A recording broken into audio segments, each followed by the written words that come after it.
I've been boiling sap down for a few days now, and I've got it down to about an inch left in this pan. You can see the golden color versus the water in these pans over here. And now I'm going to take it inside to finish it. So what I'm going to do is take this pan, I'll have to use some pot holders, and because it's still hot, and move it over to, I have my stock pot, and I'm just using the same filter I use when I collect sap. I'm going to pour it through that cheesecloth just to get any debris that might be in it out before I bring it in, and I'm going to finish it on the stove in the house. So I'm going to try that. I'll see if I can set this up so I can show you pouring here. Okay, let me grab my pot holders. I'll grab this pan out. Since it's not too heavy, it doesn't have too much liquid in there. Sometimes I have to ladle it out if it's a really big batch, but this batch hasn't been all that big, so.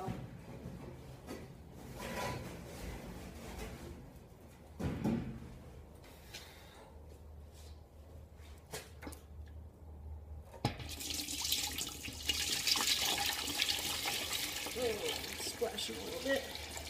Not to do that because this has got a pretty concentrated sugar content here. It's going to concentrate a lot more, but almost there. Just a couple more hours of boiling probably. You can see how gross that is on there, so we did filter out some icky stuff. I'll probably take that inside and rinse it out. I have the sap inside now to finish it off, and as you can see there's just a ton of steam coming off of there. This will make your kitchen very steamy, which is why you wait until you get it down as far as you can outside before you bring it inside, because it will cause you problems in the kitchen if you try to do it all inside.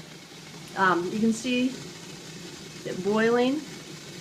The bubbles are still fairly large.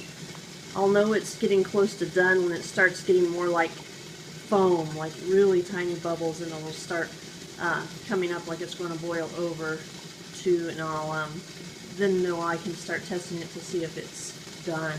There's a couple ways to do that. I'll show you in a little bit. I have my lids I'm going to use to seal it, and some jars. I sanitize them by running them through a nice hot dishwasher with a heated dry, and then the heat of the liquid will also help them to kill any germs inside the jar and seal the jars, just like if you were using a hot water boiler to can them. So that's ready to go, and I have my filter that I will set up and show you how to filter it after a while too. This is my filter that I use. It's a fabric, I believe they call it olefin. And then what I have is just two PVC pipes set on a couple of tables, and then we have a pre-filter. This is like a paper filter. The olefin filter you can use for many years. The pre-filters, I use a new one every year, and if you did a lot of it you might even use multiple ones a year. So you put that inside, and we will pour the syrup through here, and it will go through both of those filters. I'll catch it in another pan. I have a towel under there to catch any splatter, and then I will heat it back up one last time just to make sure it's good and hot before I pour it into the jars. The bubbles are definitely getting tinier, so we're getting closer, but we're still not quite there yet. One way to tell when your sap has become syrup is to use the hydrometer for maple syrup. This is a hydrometer cup. We fill it with syrup, and then you set this hydrometer in there, and it will float at a certain point, and if it is a certain density, it will be syrup. However, I have not had much luck with that technique, so what I use is the temperature method, and I'll explain that in just a second. Alright, so when your syrup gets very close to actually being syrup, you will start to get these really tiny little foamy bubbles, and the technique I use is the temperature technique. So when I start seeing it looking like this, you got to watch it very closely or it'll boil over. I look at my temperature. Mine is actually a little beyond, so it's going to be a little crystally probably. You want about 7 degrees over the temperature of water boiling, and one thing you can do is test and see what temperature your water is boiling, because it actually fluctuates a little bit based on the barometric pressure at that time of day. So test and see if it's 211, 212, 213. Then add about 7 degrees to that and bring your syrup up to that temperature, and you will know for sure you've got syrup. So I'm going to pour this through the filter and then heat it back up and put it in jars. We have syrup. We're done. All right, we're going to pour this through the filter now. And it will take quite a while to finish filtering through here. So that's why I heat it up one more time, because it'll cool down a little bit, and I want it to be at least 180 degrees when I put it into the jars. So here's my syrup after I've filtered it. You can see how clear it is now. It's got that nice golden color, but yet it's nice and clear. It's not cloudy. There's no sugar crystals or any other impurities floating in it.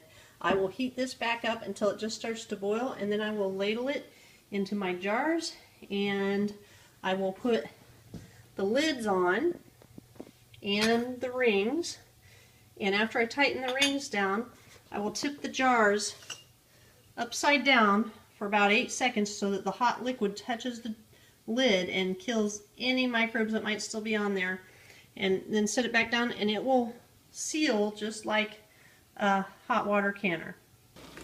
Alright, this is plenty hot and bubbly now, so I am going to go ahead and start ladling it into my jars. So I can do this without spilling it while I video.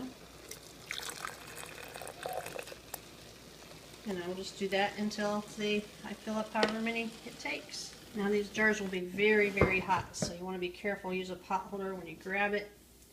Turn it upside down for just a few seconds. It gets the hot liquid all over the jar. Make sure there's absolutely no germs or anything left in the jar. Everything's killed by that hot liquid. And then I will just let them set, and eventually you'll hear the lids pop. And I will have syrup, and I can put it down on the shelves in the basement, and I'm good to go for about a year. So after several days of collecting sap and boiling it, this is what I got. I have 3 pints and this little itty bitty thing here of little jelly jar of syrup. It really boils down significantly, but I have a whole nother week coming of perfect temperatures, it looks like, so hopefully I will get a lot more next week. Probably, usually if I have a really good run, I get about 6 pints from one good run for about a week. Thanks for watching.